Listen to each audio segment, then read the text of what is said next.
మహిమా ఘనతకు అర్హుడవు, నీవే నా దైవము. మహిమా ఘనతకు అర్హుడవు, నీవే నా దైవము. సృష్టికర్త ముక్తిదాత, సృష్టికర్త ముక్తిదాత, నా స్తుతులకు పాత్రుడా. ఆరాధన నీకే, ఆరాధన నీకే, ఆరాధన స్తుతి ఆరాధనకే, ఆరాధన ఆరాధన నీకే. పరిశుద్ధాత్మను ఆవరిస్తూ ఉండగా, పరిశుద్ధాత్మను ఆవరిస్తూ తన కృపా వరములు నింపబడుతూ ఉండగా, ఆయన సన్నిధి కాంతిని ఈ సమయంలో మనం పొందుకున్న దేవా, మమ్మల్ని ధరిస్తున్న దేవానికే వందనాలు. కృతజ్ఞతల దేవుని ఎంతగానో ఆరాధించుచు దేవుని మహిమపరుద్దాం. ఆరాధన నీకే, ఆరాధన నీకే, ఆరాధన నీకే. అందరిలా దేవుని ఆరాధిస్తూ దేవుని మహిమపరుస్తూ ఉండగా, ఆయన ఉన్నతమైన సన్నిధిని, ఆనందం, ఆశీర్వాదం, తన సన్నిధి కాంతిని ఈ సమయంలో మనం పొందుకొని, ఆయన బిడ్డగా, సాక్షిగా, ఆయన రాయబారిగా, ఆయన కుమారునిగా, కుమార్తెగా, దాసునిగా, దాసురాలుగా, సేవకునిగా, ఆయన బిడ్డగా ఈ సమయంలో మన ముందు కొనసాగుదాం. అందరూ ప్రార్థిస్తూ ప్రభువును స్తుతిస్తూ కొనియాడుతూ ఉండగా, ప్రార్థన మన మధ్యలో ఉన్న మాజీ సంఘ హనుమంతు గారు ప్రార్థన నడిపిస్తారు. పరిశుద్ధుడా, ప్రేమ గల తండ్రి, నీకే స్తుతులు స్తోత్రాలు చెల్లించుకుంటున్నాం నాయన, వందనాలు చెల్లించుకుంటున్నాం ప్రభా. ఇంతవరకు ప్రభా పాటల ద్వారా, సంగీతం ద్వారా నిన్ను ఘనపరిచినాం ప్రభా. అయ్యా గారు వాక్యంలోకి వెళ్తుండగా మీరు తోడుగా ఉండండి, ఆయన నోటి బోరగా ఉండి మాట్లాడండి. వచ్చిన ప్రతి ఒక్కరికి ప్రభా గ్రహించే మనసు, వినగల చెవుని మీరు దయచేయమని ప్రార్థిస్తున్నాం ప్రభా. నేను ఈ ఆదివారం ప్రభా అద్భుతంగా మీరు ఆయనతో ఉండి మాట్లాడి మా అందరికీ గ్రహించే మనసు దయచేస్తావని యేసుక్రీస్తు నామంలో అడిగి వేడుకుంటున్నాం తండ్రి, ఆమేన్. చేసందరూ కూర్చోవలసిందిగా ప్రభు నామమున మీకు తెలియచేస్తూ ఉన్నాం. ఇంత శ్రేష్టమైన సమయాన్ని ప్రసాదించిన ఆ దేవునికి మొట్టమొదటిగా కృతజ్ఞతాస్తుతులు చెల్లిస్తూ ఉన్నాం. అలాగే ఓపికతో, విశ్వాసముతో,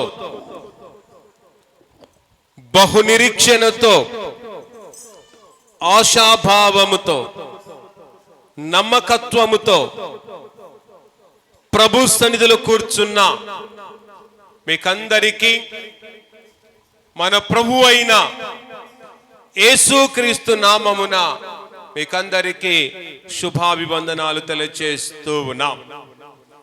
క్రీస్తునందు ప్రేమైన దేవుని బిడలారా, అందరూ బాగున్నారా?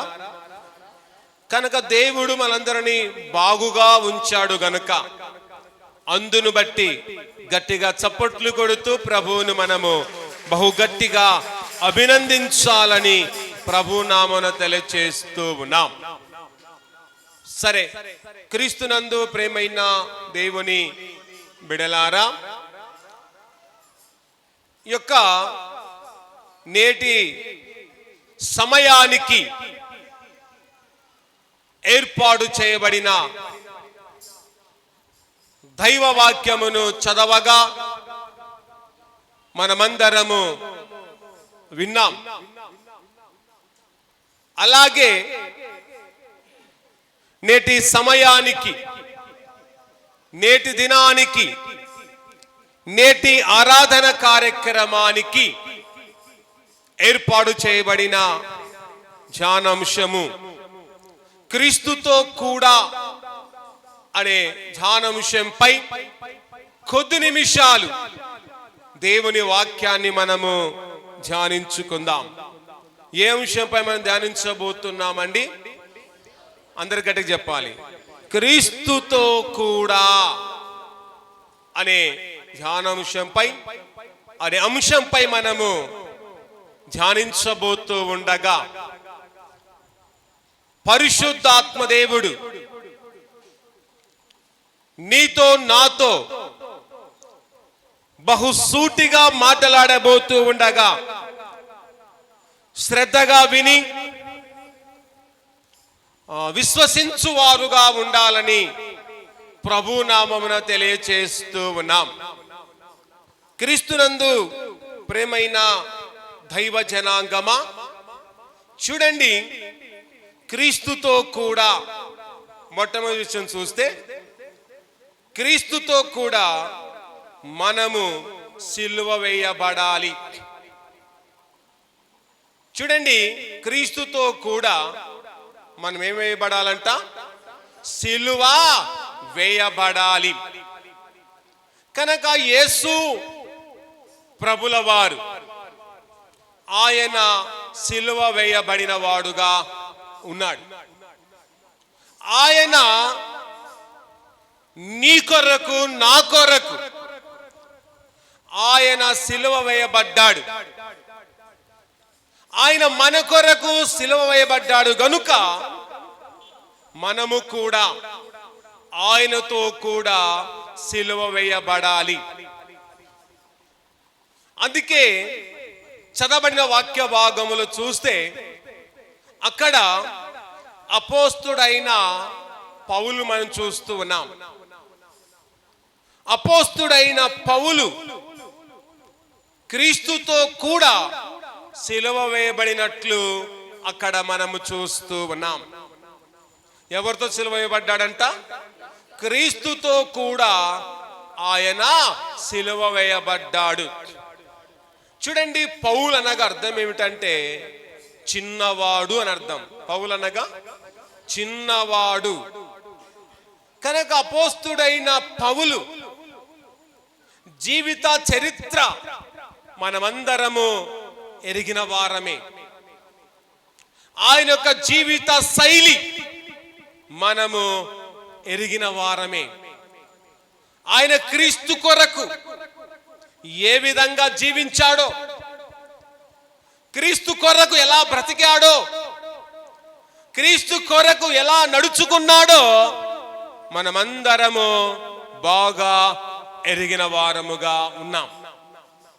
ఆయన క్రీస్తు కొరకు ఎలా జీవించాడో, క్రీస్తు కొరకు ఎలా బ్రతికాడో, క్రీస్తు కొరకు ఎలా నడుచుకున్నాడో అదే విధానములో మనము కూడా క్రీస్తు కొరకు నడుచుకొనొచ్చు. మనము క్రీస్తుతో కూడా సిలువ వేయబడాలి. అపోస్తుడైన పౌలు క్రీస్తుతో కూడా సిలువ వేయబడినట్టుగా మనము ఆయనతో కూడా సిలువ వేయబడే వారముగా ఉండాలి. అపోస్తుడైన పౌలు సిలువ వేయబడిన తర్వాత ఒక నిరీక్షణతో మాట్లాడుతూ ఉన్నాడు. ఏమని మాట్లాడుతున్నాడో ఆ యొక్క వాక్య భాగం చదువుకుందాం. చదవండి. నేను క్రీస్తుతో కూడా సిలువ వేయబడి ఉన్నాను, ఇకను జీవించువాడను నేను కాను. ఏమంటున్నాండి? నేను క్రీస్తుతో సిలువ వేయబడ్డాను, జీవించువాడను నేను కాను, క్రీస్తే నాయందు జీవిస్తూ ఉన్నాడు. అపోస్తుడైన పౌలు యందు ఎవరు జీవిస్తున్నారంట? క్రీస్తే జీవిస్తూ ఉన్నాడు. కనుక క్రీస్తే మన యందు జీవించాలి, క్రీస్తే మన యందు ఉండాలి అంటే మనమందరము క్రీస్తుతో కూడా సిలువ వేయబడాలి. ఎప్పుడైతే క్రీస్తుతో మనం సిలువ వేయబడతామో అప్పుడు మనం జీవించు వారముగా ఉండము, కానీ క్రీస్తే నీ నాయందు జీవిస్తూ ఉండగా ఆయన జీవిత విధమును మనము కలిగి, ఆయన జీవిత శైలిని కలిగి మన యొక్క బ్రతుకును మనము కొనసాగించు వారముగా ఉండాలి. అలా కొనసాగించలేక తమ శరీరానుసారమైన జీవితాలను, తన లోకానుసారమైన జీవితాలను నిత్యము కొనసాగించేవారు సమాజములో కోకొల్లలుగా కనబడుతూ ఉన్నారు. మనము అలాంటి వారము కాకుండా మనమందరము ఆయనతో సిలువ వేయబడ్డాము గనుక క్రీస్తు నీ నా యందు జీవిస్తూ ఉండగా ఆయన యొక్క జీవనాధారమును కలిగి ఆయన యొక్క జీవము ప్రకారముగా, ఆయన యొక్క జీవిత ప్రకారముగా మనమందరము జీవించుచు ఎలాంటి లోకానుసారమైన జీవితాన్ని మనము కలిగి ఉండక, లోకానుసారమైన విధి విధానము కలిగి ఉండక, క్రీస్తు యొక్క విధి విధానము కలిగి ఆయనతో మనము నివసించుచు, ఆయనతో మనము కలిసి బ్రతుకుతూ, ఆయన యొక్క గొప్ప శిలువ దర్శనాన్ని, ఆయన గొప్ప త్యాగాన్ని, ఆయన గొప్ప ఆ యొక్క శ్రమను మనము జ్ఞాపకము చేసుకొని వారముగా ఉండాలి. కనుక నీ జీవితములో నా జీవితానికి గొప్ప ధన్యత ఎప్పుడు కలుగుతుంది? ఎప్పుడు గొప్ప ఆశీర్వాదం మనము పొందుకుంటాం? ఎప్పుడు మన ఆత్మాభివృద్ధి ఎప్పుడు పొందుకుంటాము అంటే మనమందరము ఆయనతో సిలువ వేయబడినప్పుడే ఇవన్నీ పొందుకుంటాం. ఆయనతో సిలువ వేయబడిన వారు ఈ లోకానుసారమైన జీవితాన్ని కలిగి జీవించరు. ఆయనతో సిలువ వేయబడిన వారు ప్రత్యేకమైన జీవితం, ప్రత్యేకించబడిన వ్యక్తులుగా ఉంటారనేది మనము జ్ఞాపకం చేసుకోవాలి. పౌలు క్రీస్తు కూడా సిలువ వేయబడ్డాడు గనక ఆయన ప్రత్యేకించబడిన వాడుగా ఉన్నాడు. ప్రత్యేకించబడిన క్రీస్తు జీవితాన్ని అవలంబించుకొని ముందుకు కొనసాగుతున్నాడు. మనము కూడా క్రీస్తు జీవితాన్ని అవలంబించుకోవాలి. క్రీస్తు జీవితాన్ని మన సొంతము చేసుకోవాలి. క్రీస్తు యొక్క తత్వాన్ని మన సొంతము చేసుకొని మనమందరము క్రీస్తును పోలి మనము నడుచుకొని వారముగా ఉండాలి.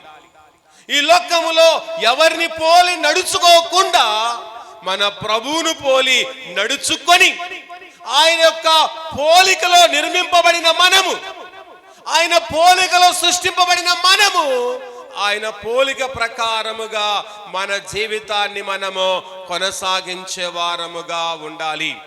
తర్వాత రెండవ విషయం చూడండి, క్రీస్తుతో కూడా చనిపోవాలి. చూడండి, మనమందరము ఎవరితో చనిపోవాలంటండి? క్రీస్తుతో కూడా చనిపోవాలి. ఎందుకు చనిపోవాలి? ఆయనతో చనిపోతే మనకేమి ప్రయోజనము? ఆయనతో చనిపోతే మనకు ఏమి లాభము అనే ప్రశ్న మనలో వేసుకోవాలి. ఆయనతో చనిపోతే మనకేంటి అనే ప్రశ్న మనలో ఎప్పుడైతే ఆరంభమవుతుందో ఆ ప్రశ్నకు దేవుడు చక్కటి సమాధానమిస్తూ ఉన్నాడు. ఆ ప్రశ్నకు తగిన సమయములో ఆయన ప్రత్యుత్తరమిస్తాడనేది జ్ఞాపకము చేసుకోవాలి. మనం ఎందుకు క్రీస్తుతో చనిపోవాలి అంటే చూడండి, ఆయనతో చనిపోతే మనకు కలిగే లాభం ఏమిటో, ఆయనతో చనిపోతే మనకు కలిగే ప్రయోజనం ఏమిటి అంటే మనం ఆయనతో చనిపోతే ఆయనతో కూడా ఉంటాము. ఇది మనకు ప్రయోజనము, ఇది మనకు మేలు. ఆయనతో చనిపోతే ఆయనతో కూడా చూడండి, ఆయనతో కూడా ఉంటాము, ఆయనతో కూడా మనము బ్రతుకుతాము. ఆయనతో చనిపోతే ఆయనతో కూడా బ్రతుకుతాము. ఆయనతో చనిపోతే రెండు లాభాలు ఉన్నాయి. ఆయనతో ఉంటాం మొట్టమొదటిగా, ఆయనతో చనిపోతే ఆయనతో కూడా మనము లేపబడుతామనేది మనము జ్ఞాపకము చేసుకోవాలి. అందుకే దైవ గ్రంథములో చూడండి, తిమోతికి రాసిన రెండో పత్రిక 2వ అధ్యాయం 11వ వచనాన్ని ఒకసారి చదువుకుందాం. చదవండి. కాగా ఈ మాట నమ్మదగినది ఏదనగా, మనం ఆయనతో కూడా చనిపోయిన వారమైతే, ఎవరితో కూడా? క్రీస్తుతో కూడా చనిపోయిన వారమైతే ఆయనతో కూడా బ్రతుకుదుము. ఆయనతో కూడా చనిపోతే ఆయనతో కూడా బ్రతుకుతాము. ఆయనతో చనిపోతే ఆయనతో కూడా లేపబడుతాము అని మనమందరము జ్ఞాపకము చేసుకోవాలి. అందుకే నీ జీవితములో, నా జీవితములో ఖచ్చితంగా ఏదొక రోజు చనిపోవలసిందే. ఏదొక రోజు మనము మరణించవలసిందే. అదే మరణిస్తున్న మనము క్రీస్తుతో కూడా మరణించామనుకో, క్రీస్తుతో కూడా చనిపోతే ఆయనతోనే ఉంటాము, ఆయనతోనే బ్రతుకుతాము, ఆయనతోనే రెండవ రాకడ సమయములో మనమందరము లేపబడుతామని ఎరిగి మనమందరము కూడా దేవుని వారము. ఈరోజు బ్రతుకుతున్నామంటే కారకుడు ఆయనే. బ్రతికినంత కాలము లోకములో మంచిగా బ్రతికి ఆయన నామములో నువ్వు మృతి పొందితే, ఆయన నామములో నువ్వు చనిపోతే, ఆయనతో కూడా చనిపోతే ఖచ్చితముగా ఆయనతో మనము నిత్యము బ్రతుకుతూ ఆయన యొక్క స్వరూప దర్శనాన్ని పొంది ఆయన మహిమలోనికి ఎంతగానో మనము ప్రవేశిస్తామని జ్ఞాపకము చేసుకొని వారముగా ఉండాలి. కనుక ప్రియ సంఘమా, ప్రియ దేవుని బిడలారా, నువ్వు క్రీస్తుతో ఉంటున్నావా? లేక ఎక్కువ సమయం మనుషులతో నేను ఉంటున్నావా? అలాంటి జీవన శైలిని ఈ శ్రమ దినాల్లో మనం మార్చుకొని మనం ఎక్కువగా క్రీస్తుతోనే ఉండాలి, క్రీస్తుతోనే గడపాలి, క్రీస్తుతోనే అనుబంధాన్ని ఏర్పరచుకోవాలి, క్రీస్తుతోనే ఆప్యాయతను మనము ఏర్పరచుకొని దేవుని యొక్క చిత్తములో మనము ముందుకు కొనసాగుచు. మనమందరము ఆయన బిడ్డలము గనక ఆయన నీ కొరకు, నా కొరకు ఆయన చనిపోయాడు. చనిపోవడం మాత్రమే కాదు, మూడో దినాన మృత్యుంజయుడిగా లేచాడు. కనుక ఆయన లేచిన దేవుడుగా ఉన్నాడు, సజీవుడైన దేవుడుగా ఉన్నాడు. గనక మనం ఆయనతో చనిపోతే మనము కూడా బ్రతుకుతాము, లేపబడుతాము. మనకు కూడా పునరుత్థానం ఉందని గొప్ప నిరీక్షణతో మనము కొనసాగువారముగా ఉండాలి. తర్వాత మూడో విషయం చూడండి, క్రీస్తుతో కూడా కూర్చుండుట. మనం ఎవరితో కూర్చోవాలంటామా? క్రీస్తుతోనే మనము కూర్చోవాలి. కూర్చుంటున్నావా?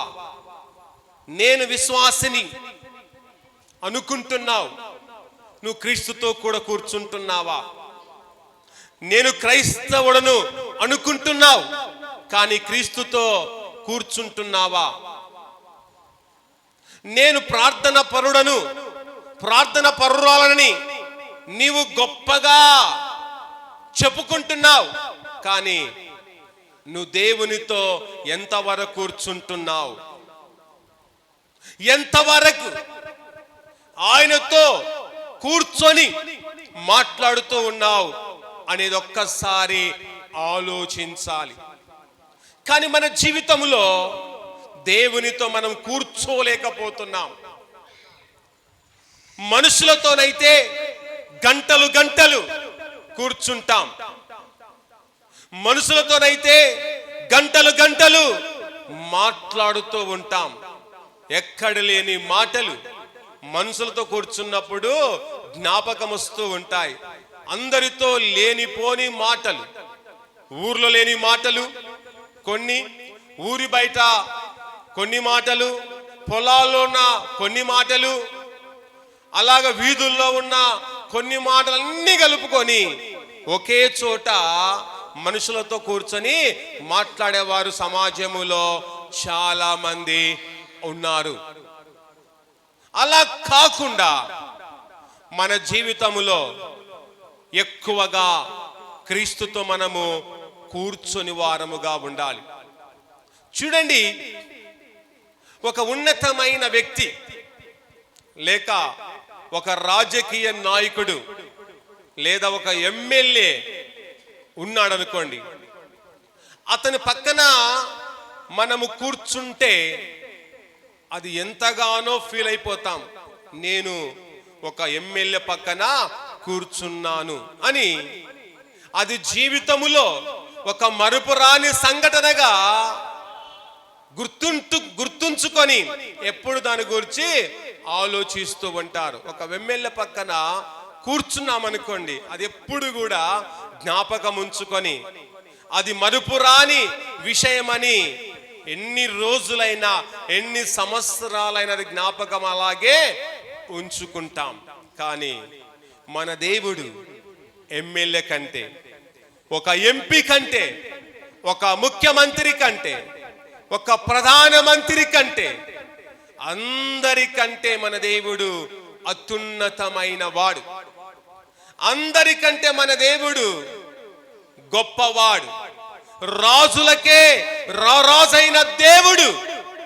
అలాంటి దేవునితో నువ్వు కూర్చున్నప్పుడు గర్వించు.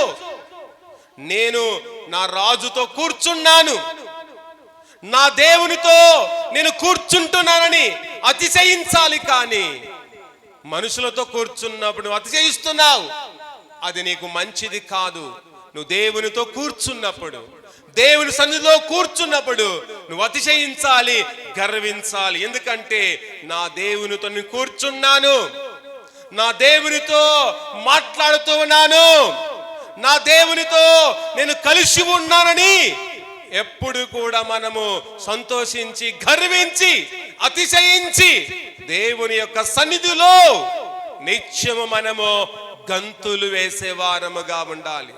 అంతలో ఉండి అంతలో మాయమైపోయే మనిషితో కూర్చుండి నువ్వు గర్విస్తున్నావే, అది కాదు. కానీ దేవుడు శాశ్వతమైన దేవుడు, అత్యున్నతమైన దేవుడు, నిన్ను సృష్టించిన సృష్టికర్త, నిన్ను పోషించేవాడు, నిన్ను సంరక్షించేవాడు, నీ అవసరం తీర్చేవాడు దేవుడు గనక ఆ దేవునితో కూర్చున్న సమయములో నువ్వెంతగానో ఆనందించి, ఇంతకు మించిన జీవితం మరొక్కటి లేదు, నా దేవుడు రాజు, నేను రాజుతో ఉన్నాననే ఒక మహా సంతోషముతో మన కాలాన్ని వెళ్ళబుచ్చే వారముగా ఉండాలి. నువ్వు ఆయనతో కూర్చుంటే నీకున్న సమస్యలు తొలగిపోతాయి. ఆయనతో కూర్చుంటే దేవునితో బాంధవ్యం పెరుగుతూ ఉంది. కానీ ఆయనతో కూర్చోకపోవడం వలన నీ కుటుంబంలో సమస్యలు పేరుకొని పోతూ ఉన్నాయి. నువ్వు దేవునితో కూర్చుండకపోవటం వలన నీ జీవితములో చూడండి అనేకమైన ఇబ్బందులను ఎదుర్కొంటూ ఉన్నావు. కనుక ఆయనతో బాంధవ్యం కావాలి అంటే ఖచ్చితంగా ఆయనతో కూర్చుండడము ఈ శ్రమ దినాల్లో మనము నేర్చుకుందాం. కనుక దైవ గ్రంథములో క్రీస్తుతో కూడా కూర్చొని అనేకులు దేవుని యొక్క దీవెనలు, అనేకులు దేవుని యొక్క ఆశీర్వాదాలు పొందిన వారు దైవ గ్రంథములో మనకు కనబడుతూ ఉన్నారు. వారిలో ఒకరిని మనం జ్ఞాపకం చేసుకున్నట్లయితే చూడండి, లూకాసు వార్త 10వ అధ్యాయం 39వ వచనం నుండి మనం చదువుకుంటే అక్కడ మనకు ఒక స్త్రీ కనబడుతూ ఉంది. ఎవరు ఆ స్త్రీ అంటే మరియా అనే ఒక స్త్రీ కనబడుతూ ఉంది. కనుక మరియా అనగా అర్థం ఏమిటంటే చేదు. మరియా అనగా అర్థం ఏంటంట చేదు. ఆ పేరుకి అర్థం చేదు. కనుక ఈ మరియా ఎవరి సహోదరండి? లాజరు మార్తల సహోదరి మరియా. ఈ మరియా ఎక్కడ కూర్చుందంటే ఆయన పాదముల ఎదుట, ఆయన పాదముల దగ్గర ఆమె కూర్చుండినట్లు అక్కడ మనం చూస్తున్నాం. చదువు ఒక మాట. ఆమెకు మరియా అను సహోదరి ఉండెను. యేసు పాదముల యొద్ద కూర్చుండి ఆయన బోధ వినుచు ఉండెను. మరియా యేసు పాదముల యొద్ద కూర్చుండి ఏం చేస్తుందంటమ్మా? ఆయన బోధ వినుచు ఉన్నది. కనుక మరియా ఎలాగైతే ఆయన పాదములతో కూర్చుండి ఆయన బోధ వింటుందో, మన జీవితములో కూడా ఆయన ఎదుట ఆయన పాదముల దగ్గర కూర్చుండి నీవు నేను ఏమి వినాలమ్మా? ఆయన యొక్క బోధ, ఆయన యొక్క వాక్యం మనము వినాలి. వింటున్నామా అంటే వినలేకపోతున్నాం. దేవుని వాక్యం వినాలన్నా, ఆయన బోధ వినాలన్నా నీలో అనుభవం కావాలి. ఏ అనుభవం? ఆయనతో కూర్చుండే అనుభవం నీలో ఉంటే చాలు. ఆయన బోధ వింటావు, ఆయన వాక్యాన్ని వింటావు, ఆయన వాక్యం ద్వారా నీ జీవితాన్ని బాగుపరుచుకుంటావు. అందుకే ఆయనతో కూర్చున్న అనుభవం లేదు గనక నీ జీవితము వ్యర్థముగా మారిపోతుంది.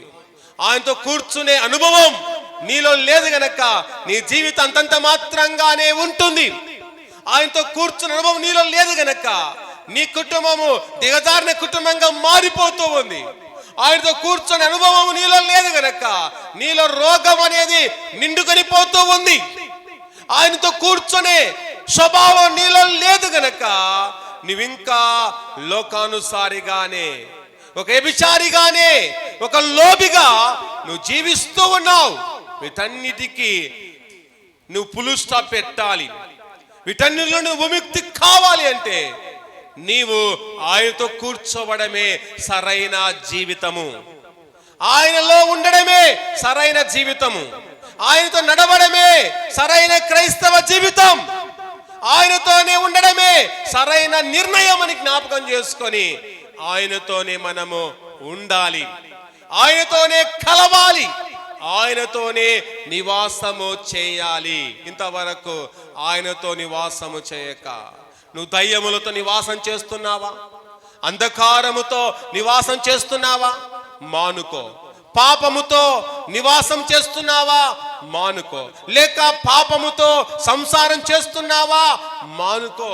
ఒకవేళ మనుషులతో సంసారము చేయలేక నువ్వు దయ్యాలతో పాపముతో సంసారం చేస్తూ ఉంటే ఆ యొక్క స్థితిలో నుండి ఆయన నామములో లేపబడి ఇక నుంచైనా ఆయన ఎదుట మనము కూర్చుందాం. ఇంతవరకు అపవాసకులతో కూర్చుంటున్నావేమో, మానుకో. ఆ స్థలము సరైనది కాదు. పాపులతో కూర్చుంటున్నావేమో, వారి యొక్క జీవితం సరైన జీవితం కాదు గనక వారితో కూర్చోకుండా నువ్వు దేవునితో కూర్చో. నువ్వు దుష్టుతో కూర్చుంటున్నావా? దుష్ట సహవాసం మంచి నడవడికని చెరుపుతూ ఉంది గనక వారితో కూర్చోకుండా నువ్వు దేవునితో మాత్రమే కూర్చోవాలి. ఎక్కడెక్కడో కూర్చొని రచ్చబండల కాడ కూర్చొని నువ్వు ఏదైతే మాట్లాడుతున్నావో అలాంటి విధానాన్ని నువ్వు మానుకో. చాలా మంది నేను మాటకారి గలవాడను, నాకు మాటలు బాగొస్తాయని మాటలు రకరకాలుగా తిప్పి మాట్లాడేవారు చాలా మంది ఉన్నారు. కనుక అలాంటి స్థితి మనకు వద్దు. ఈ లోకంలో ఎక్కడా సరైన స్థలము లేదు. ఏ ప్రాంతం సరైన ప్రాంతము కాదు.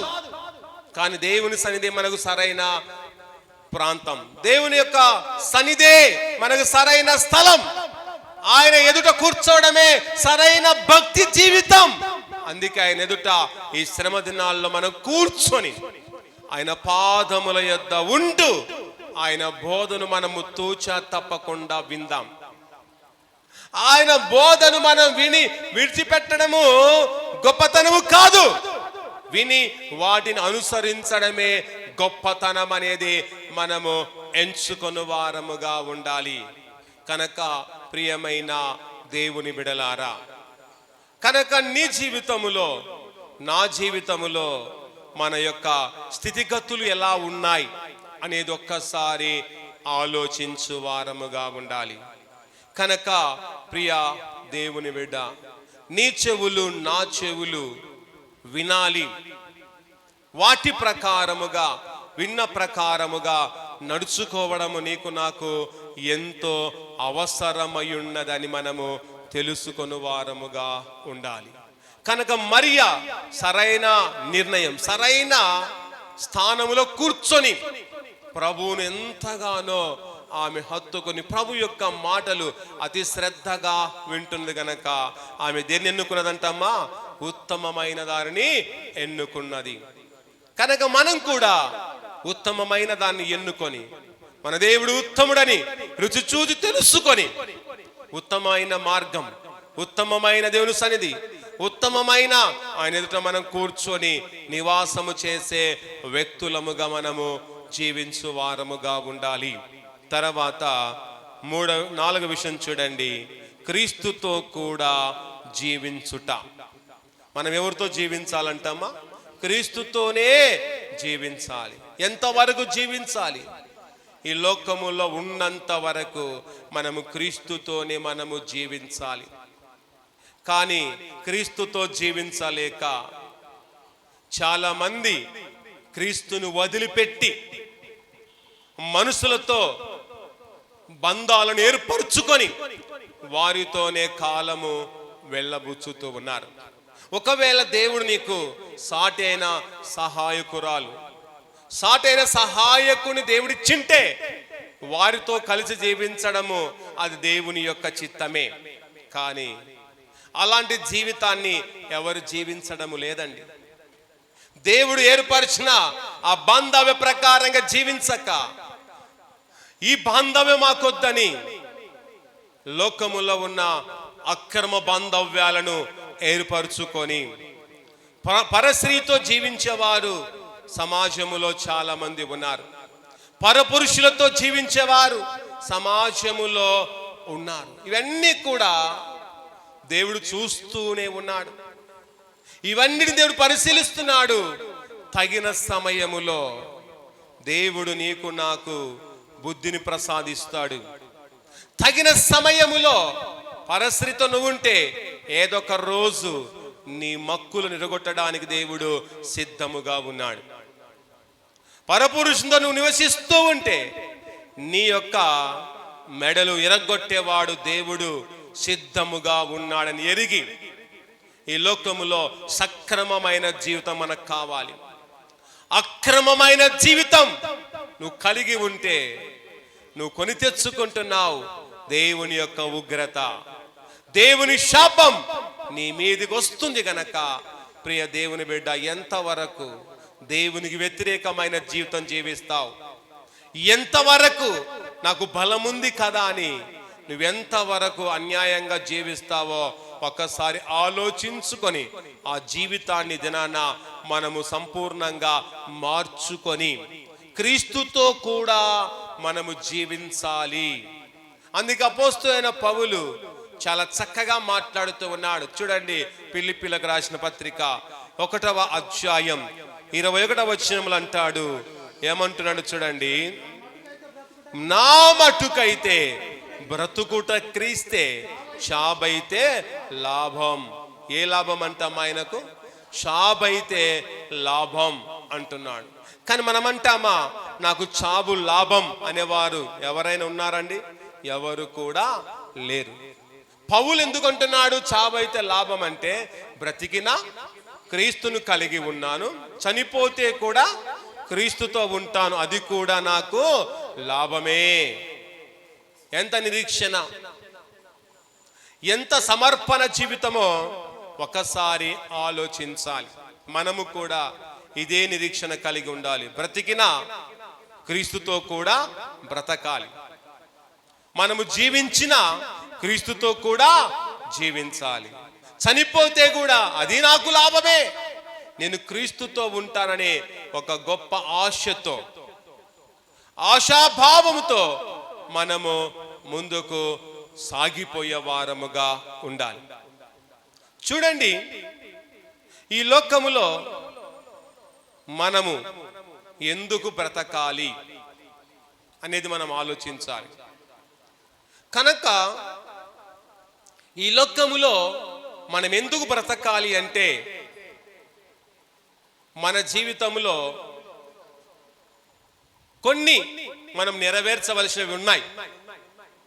ఈ లోకంలో మనం ఎందుకు బ్రతకాలి అంటే, మనం జరిగించవలసిన కొన్ని పనులు ఉన్నాయి.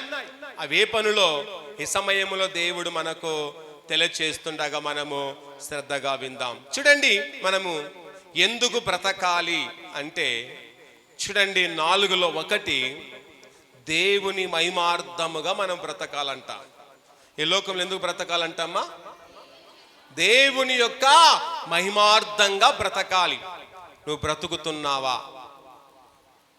నువ్వు దేవుని యొక్క మహిమార్థంగా బ్రతుకుతున్నావా? ఒక్కసారి నీ గుండె మీద చేసుకొని ఆలోచించాలి.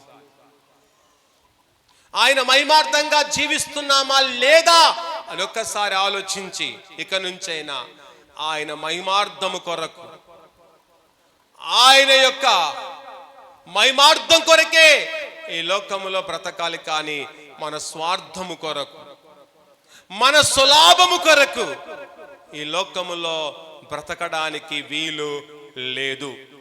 తర్వాత మనం ఎందుకు బ్రతకాలి అంటే, చూడండి 4లో 2 దేవుని ఘనత కొరకు బ్రతకాలంట. ఎందుకు బ్రతకాలంటమ్మా?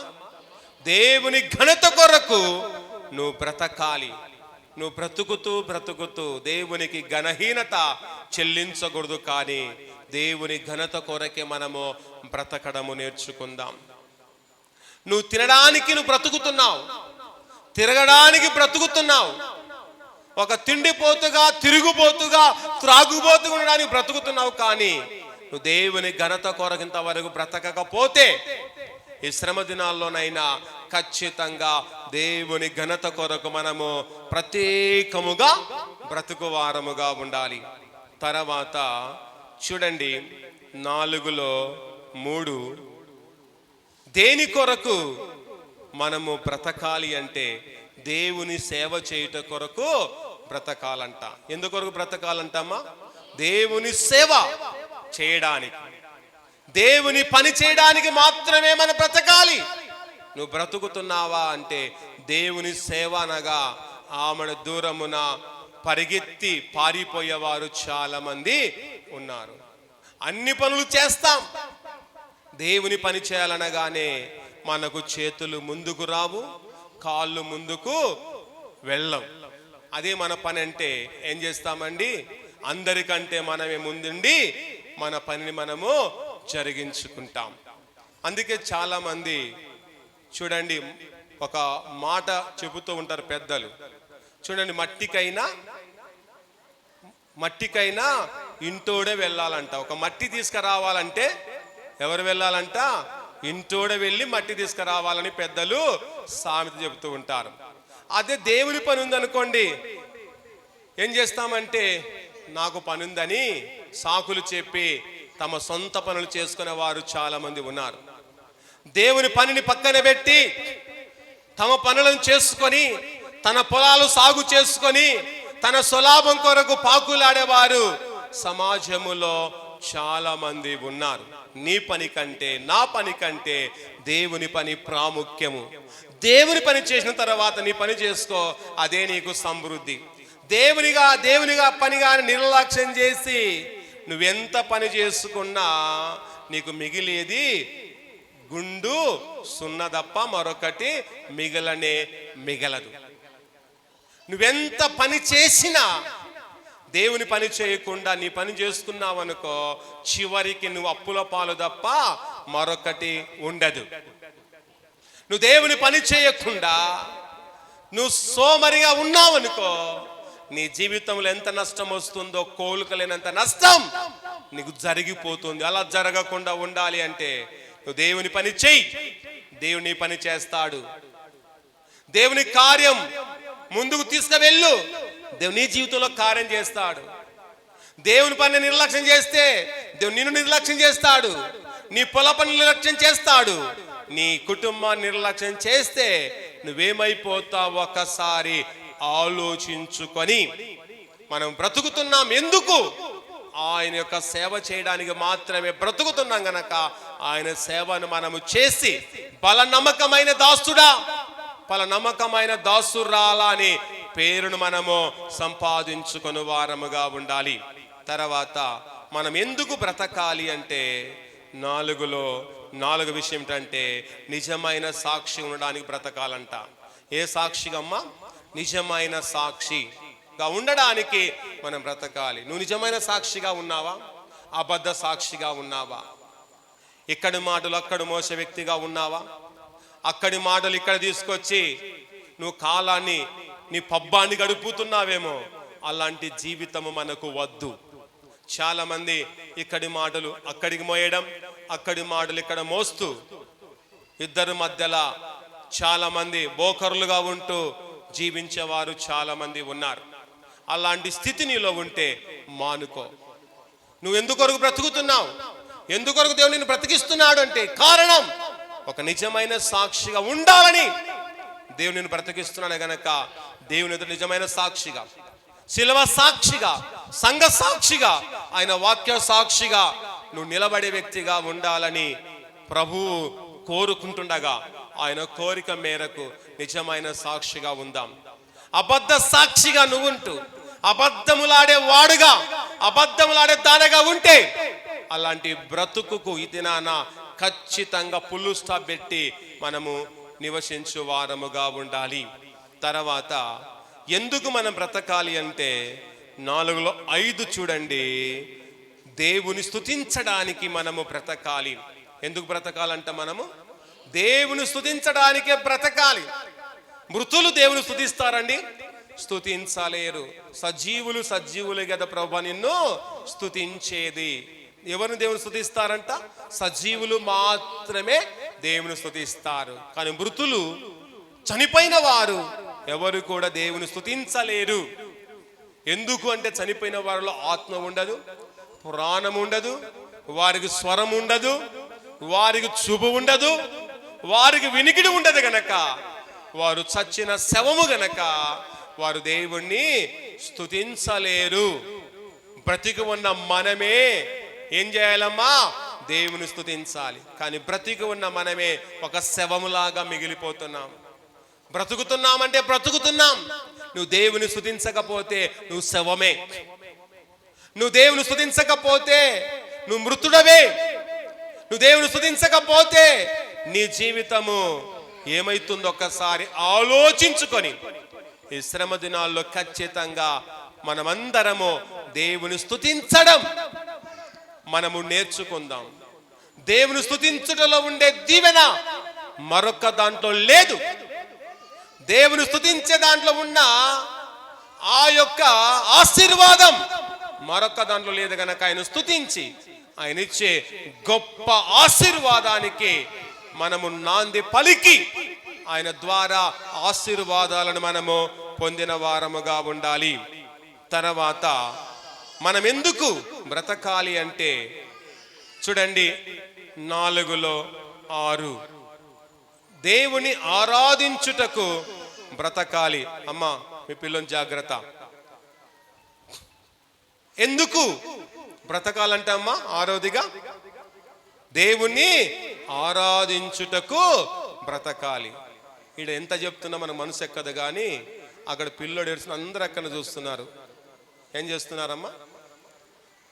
ఎంత చెప్పినా మన జీవితాలు మారు. ఇంతగా వాక్యం చెప్తుంటే కూడా మనసల్లా ఇక్కడ వెళ్ళిపోతుందంటే ఎవరు పిల్లలు అల్లరి చేస్తున్నారా, ఎవరు ఏడుస్తున్నారని వారి వైపే చూస్తాం కానీ దేవుని వైపు మాత్రము చూడం. ఎందుకంటే సాతానుడు అలా ప్రేరేపిస్తాడు.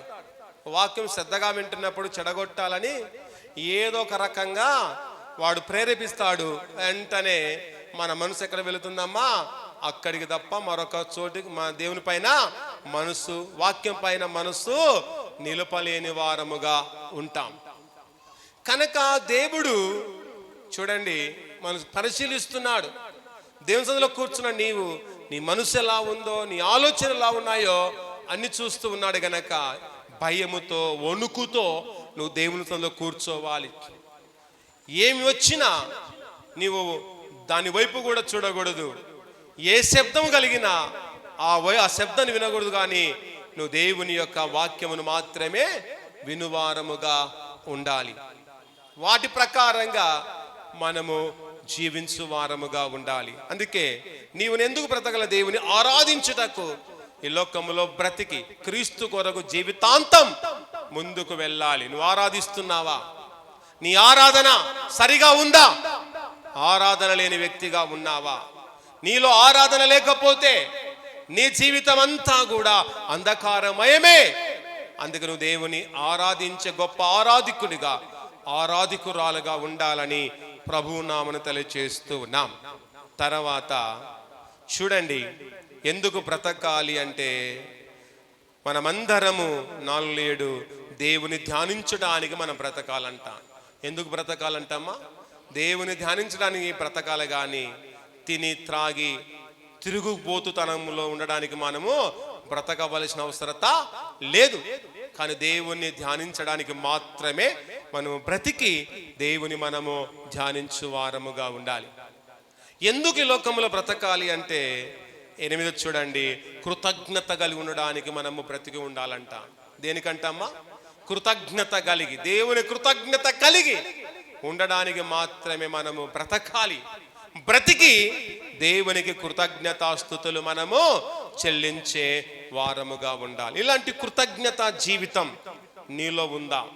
కృతజ్ఞత లేని వాడగా నువ్వు ఉన్నావా? ఒక్కసారి మనము ఆలోచించాలి. ఎందుకు బ్రతకాలి అంటే 9 చూడండి, దేవుని సేవించడానికి మనం బ్రతకాలంట. ఎందుకోసం అంటమ్మా? దేవుని సేవించడానికి, దేవుని వెంబడించడానికి బ్రతికి ఆయనను మాత్రమే వెంబడించడము నీకు నాకు అవసరమై ఉన్నది. అందుకే నేను ఖచ్చితముగా ఆయనను సేవించే కుమారుడిగా, కుమార్తెగా మనము జీవించాలి. చివరిగా చూడండి 10, ఎందుకు మనము బ్రతకాలి అంటే వాక్యమును వినడానికి మాత్రమే బ్రతకాలి. ఎందుకొరకు బ్రతకాలంటమ్మా? దేవుని వాక్యం వినడానికి మాత్రమే బ్రతికి ఆ వాక్యమును విని ఆ వాక్యానుసారముగా మనము జీవించాలి.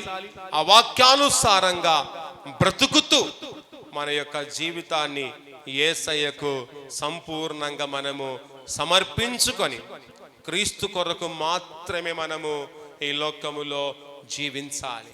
ఈ లోకములో క్రీస్తు కొరకు జీవిస్తున్నప్పుడు నీలో భయం ఉండకూడదు, నీలో భీతి అనేది ఉండకూడదు. కానీ మానవుని యొక్క జీవితంలో ఎక్కువగా భయం ఉంది. ఏ భయము, ఏ ప్రీతి ఉందంటే ప్రాణ భయము, ప్రాణభీతి ఎక్కువగా ఉన్నది అని మనము జ్ఞాపకము చేసుకోవాలి. కనుక మానవుడు ప్రతిదానికి భయపడుతూ ఉన్నాడు. మానవుడు ప్రతిదానికి వణుకుతూ జీవిస్తూనే ఉన్నాడు. చూడండి, మానవుని యొక్క భయం ఎలాంటిదో ఒకసారి మనము ఆలోచిస్తే రియల్గా జరిగిన సంఘటన చూడండి.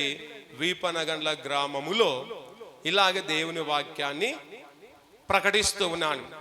నా వెనుక నుండి చిన్న పాము ఎక్కడి నుండి వచ్చిందో నాకు తెలియదు. చిన్న పాము అక్కడ గోడను ఎక్కిట వస్తూ ఉంది. ఆ పాము నేను చూడలే. నేను వాక్యం చెబుతూనే ఉన్నా. కానీ తర్వాత సార్ సార్ అంటున్నారు. ఏంది సార్ అంటున్నారంటే సరిగా చేస్తున్నారు. సార్ అంటున్నారు. ఏంటంటే పాము సార్ అనగానే స్త్రీలు పురుషులు లేచి, ఇక్కడున్న నేను భయపడడం లేదు కానీ అందరు లేచి పాము అని బయటికి పరుగులు తీస్తున్నారు. నా పక్కనే పాము ఉంది, దాని గురించి నేను ఆలోచించలేదు, వాక్యం చెప్తున్నా. కానీ బయట కింద ఉన్న వారు చూసి పాము అని వాళ్ళ దగ్గర రాకముందే ఏం చేశారమ్మా? భయముతో బయటికి పరుగులు తీశారు. ఆ పాము ఎప్పుడు రావాలి, ఎప్పుడు వారిని కరవాలండి అమ్మా? అది కరవదు. వారి దగ్గర రాకముందే పాము అని కూర్చున్న వారందరూ కూడా బయటికి వెళ్ళారు. అంటే కారణం ఏంటంటే ప్రాణం అంటే అంత తీపి. కనుక మానవుడు ప్రధానికి భయపడుతూనే ఉన్నాడు అని భయపడొద్దండమ్మా అని చెప్పాను. వెంటనే పెద్దలు వచ్చి ఆడని సందకర్ర ఉంటే వెంబడే దాన్ని చంపి బయట పారేయడం జరిగింది. దేవుని సంధికి వచ్చిన తర్వాత సాతాను బ్రతుకుతుందమ్మా? బ్రతకదు, చావడానికి వచ్చింది. వెంటనే అక్కడ పెద్దలే చంపారు. చంపిన తర్వాత అందరూ ఊపి పీల్చుకొని మరలా బయటకు పోయిన వాళ్ళందరూ లోపలికి వచ్చి కూర్చుండడము జరిగింది. కనుక దేవుని సన్నిధిలో ఉన్న భయమే, వాక్యం చదువుతున్న భయమే, ప్రార్థిస్తూ ఉన్న భయముతోనే మన జీవితము కొనసాగిస్తుంది. కనుక భయాన్ని వదిలిపెడదాం, భయమును వదిలిపెట్టి ధైర్యంగా ఉందాం. దేవుడు మనకున్నాడని, దేవుడు మనతో ఉన్నాడని నమ్మకంతో కొనసాగాలి. దేవుడు ఆజ్ఞ ఏంది ఏమి కూడా జరగదు, దేవుడు ఆజ్ఞ ఇవ్వదు, పాము కరవదు, ఏది కూడా జరగదు అని జ్ఞాపకం చేసుకొని దేవుని యొక్క ఆజ్ఞ ప్రకారంగా, మాట ప్రకారంగా జీవించచ్చు. ఈ దినాల్లో మనమందరం క్రీస్తుతో ఎక్కువగా గడిపి క్రీస్తుతో నివసించచ్చు. మన బ్రతుకును స్థిరమైన జీవితంగా మార్చుకొని మన ప్రభువును వెంబడిస్తూ అనుసరిస్తూ మన జీవిత విధమును ప్రభునకే అంకితము చేసుకొని విశ్వాసముతో మనము ముందుకు కొనసాగు వారముగా ఉందాం. ప్రార్థించుకుందాం. తలలు వంచండి, ప్రార్థించుకుని దేవుడిచ్చే ఉన్నతమైన తన కరుణ, ఉన్నతమైన కటాక్షత, ఉన్నతమైన తన సన్నిధిని ఈ సమయములో పొందుకుందాం. దేవా నీకు స్తోత్రం. ఇంతవరకు మీరు మాతో మాట్లాడిన ప్రతి మాట మేము విని విడిచిపెట్టక ఈ వాక్య ప్రకారంగా జీవించడానికి మహాధన్యత, మహాభాగ్యం మాకును మా కుటుంబాలకు మీరు మెండుగా దండిగా మీరు ప్రసాదించండి అందరలా ప్రార్థిస్తూ ఉంటుండగా ప్రార్థన చేసుకుందాం. దేవానికి స్తోత్రములు, మీకు వందనాలని ప్రార్థిస్తుండగా ప్రార్థన మన మధ్యలోని స్త్రీలో ఒకరు ప్రేరింపబడిన వారు వాక్య ఫలింపు కొరకు దయచేసి ప్రార్థించాలని ప్రభు నామను తెలియజేస్తున్నాం. ఇంతవరకు ప్రార్థించిన వారు కాకుండా ఎవరైనా ప్రేరింపబడిన వారు స్త్రీలలో వాక్య ఫలింపు కొరకు దయచేసి ప్రార్థించవలసిందిగా ప్రభు నామను తెలియజేస్తూ ఉన్నాం.